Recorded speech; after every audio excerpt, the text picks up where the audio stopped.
So friends, आजकल हम सभी के मन में एक ही सवाल चलता रहता है कि कभी लॉकडाउन खत्म होगा। पिछले 2 महीने से दुनिया में ही नहीं बल्कि हमारे देश इंडिया में भी लॉकडाउन लगा पड़ा है। अब आपको भी पता है कि ये लॉकडाउन किस लिए लगाया गया, जिससे कि इस वायरस को कंट्रोल किया जाए। क्योंकि इस वायरस को कंट्रोल करने का मात्र एक ही तरीका है, वो भी आपको पता है, सोशल डिस्टेंसिंग। सोशल डिस्टेंसिंग के लिए ही इस लॉकडाउन को लगाया गया। इस लॉकडाउन के चलते लोग अपने अपने घरों में बंद यही इंतजार कर रहे हैं कि कब लॉकडाउन खत्म होगा और हम सब घर से बाहर निकल पाएंगे। सो फ्रेंड्स, इसके साथ साथ एक और सवाल आप सभी के मन में जरूर आता होगा, इस लॉकडाउन के बाद हमारी दुनिया कैसे होगी। सो फ्रेंड्स, जितना भी कह ले, इस लॉकडाउन खत्म होने के बाद हमारी जिंदगी पहली तरह आम नहीं होगी और न ही हम आराम से इधर उधर घूम पाएंगे। इस लॉकडाउन के खत्म होने के बाद भी हम सोशल डिस्टेंसिंग का पालन करना पड़ेगा। सो जैसे आज हो रहा है, घर से निकलते ही हम मास्क लगाएंगे, वैसे ही मास्क लगाना पड़ेगा। आज हम जब भी घर से बाहर निकलते तो हमें हर जगह लोग मास्क पहने हुए नजर आते हैं और ये चीज कुछ दिन ही नहीं, कुछ महीने नहीं, 2 साल तक चलती रहेगी और जिसके हमें हैबिट सी हो जाएगी। जब ये सारे लॉकडाउन खुल जाएंगे, हमें काम पे जाने की गवर्नमेंट द्वारा इजाजत भी मिल जाएगी। सो फिर भी हम घर पर ही बाहर निकलते वक्त मास्क पहने ही रहेंगे। सारे लोगों के पॉकेट में कुछ मिले या ना मिले, मास्क जरूर मिलेगा। हम जब भी किसी नए इंसान से मिलते हैं तो उनसे हाथ मिलाते हैं। सो फ्रेंड्स, आने वाले दिनों में हाथ मिलाने से लोग अवॉइड करेंगे, मतलब हाथ मिलाने से डरेंगे। किसी पब्लिक ट्रांसपोर्ट या बस, ट्रेन या बहुत सारे ऐसे लोग जहाँ पे लोगों की भीड़ हो तो लोग उसमें जाने से डरेंगे। सो अगर मान लो किसी इंसान की वहाँ पर छींक या खांसी आ गई तो वहाँ मौजूद लोगों की हालत सी खराब हो जाएगी। सो फ्रेंड्स, मारो हार्ट अटैक ही आ जाएगा। सो इसीलिए हम जब भी घर से बाहर निकलेंगे तो मास्क जरूर पहनेंगे। सिर्फ इतना ही नहीं, लोग तो किसी बड़े फंक्शन या मतलब किसी बड़े पार्टी में जाने से डरेंगे। लॉकडाउन खत्म होने के बाद स्कूल कॉलेजेस खुल जाएंगे, लेकिन उन जगहों पे भी कुछ नियम का पालन करना पड़ेगा। जैसे कि हम सब एक जगह पे बैठ कर बातें नहीं कर पाएंगे, लंच टाइम पे अपनी अपनी लंच डिनर शेयर नहीं कर पाएंगे और ये सब डिस्टेंसिंग 1-2 दिन नहीं बल्कि 2 साल तक चलता रहेगा। चल रही इस वायरस का डर हमारे मन में ही बना रहेगा।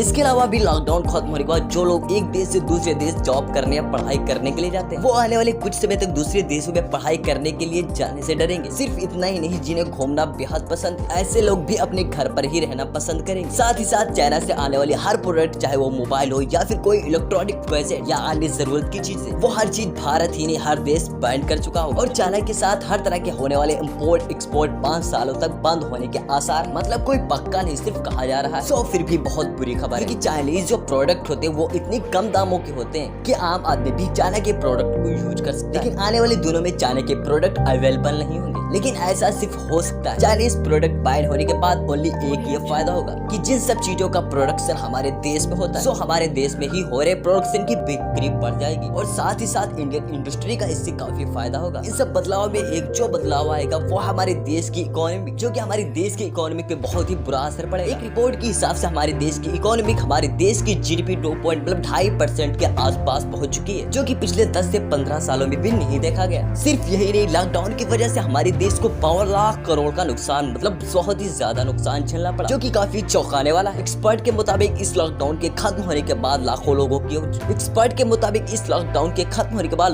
को अपनी जॉब से हाथ धोना पड़ेगा। सो इन सब स्थिति से यही अंदाजा लगाया जा सकता है। सो फ्रेंड्स, एक और बात, जो पहला था एक तरीके से नॉर्मल ट्रिप पर देश और दुनिया को आने में लगभग 1 से 2 साल का समय लग सकता है और बहुत सारे चेंजेस सालों साल चलते रहेंगे, जिनके साथ जीने की हमारी हैबिट्स हो जाएगी। इन सब मुसीबतों के बीच हमारे देश के प्रधानमंत्री पिछले 3 भाषण में देश को संबोधित करते हुए उन्होंने 20 लाख करोड़ पीएम फंड के आर्थिक पैकेज की घोषणा भी की है, जिससे कि देश के गरीब मजदूरों को थोड़ी बहुत हेल्प मिल सकेगी। सो इस योजना के तहत अपने बल पर हर गरीब मजदूर कुछ कर पाएगा और उन्होंने ये भी कहा है कि देश के कोई भी नागरिक इस वायरस के लॉकडाउन से भूखा ना रहे। सो फ्रेंड्स, आज की इस वीडियो में बस इतना ही। आज की वीडियो आपको कैसे लगी कमेंट में जरूर बताएं और इस वीडियो को ज्यादा से ज्यादा शेयर करें, जितने भी आपने व्हाट्सएप कांटेक्ट सभी में शेयर करें, किसी दूसरे फ्रेंड्स के पास इस वीडियो पहुंच सके और वो भी इस वीडियो को देख। सो फ्रेंड्स, आज की वीडियो आपको अच्छी लगी तो वीडियो को लाइक एंड इस चैनल को सब्सक्राइब कीजिए इस तरह के मास्टर्स एंड फैक्ट के मस्त वीडियो देखने के लिए। हम मिलते हैं इसी तरह की